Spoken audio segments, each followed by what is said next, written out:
Bonjour à tous. Aujourd'hui, nous nous plongeons dans des développements majeurs au Moyen-Orient qui bouleversent profondément la région. Il s'agit de la mort des deux chefs cafards du Hamas et du Hezbollah, Sinwar et Nasrallah. Deux assassins de la pire espèce. Ces événements ont provoqué une onde de choc et leurs répercussions sont considérables. Sinwar avait planifié l'attentat du 7 octobre.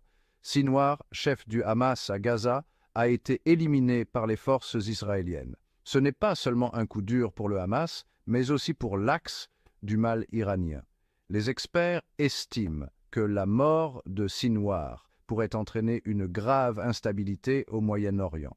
Les mêmes experts, pendant le Covid, qui ont dit n'importe quoi, continuent d'être consultés alors qu'ils n'y connaissent rien.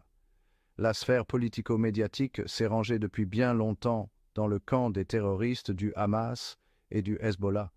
Tout comme les partis politiques français, avec en tête LFI, la France islamiste dirigée par Jean-Luc Merluchon, on y trouve des monstres comme Delogu, Soudé, Boyard, Caron et la grosse Mathilde Panot, mais il y en a tant d'autres de collabos.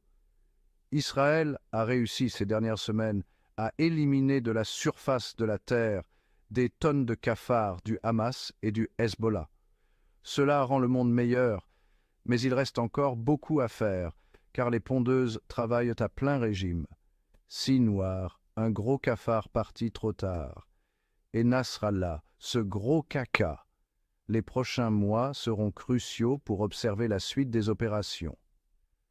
Les conséquences de la neutralisation des chefs des cafards est encore incertaine. L'opération ne s'est pas arrêtée à Sinwar et Nasrallah. D'autres cafards comme Ismail Haniyeh, Saleh al-Harouri et Marwan Issa ont également été écrabouillés. Il y a tellement de cafards dans cette région, ça grouille de gros cafards, de petits cafards et de pondeuses de cafards.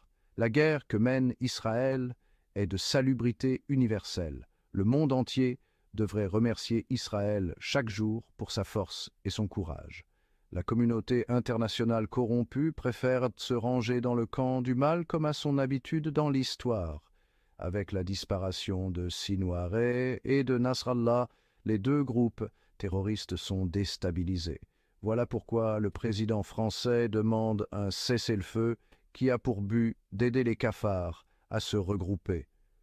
Conclusion, à chaque cafard musulmerde qui disparaît, le monde est un peu plus en sécurité. Mais n'oubliez jamais que le mal ne prend pas de vacances et qu'éradiquer ceux qui l'incarnent, c'est accomplir la justice.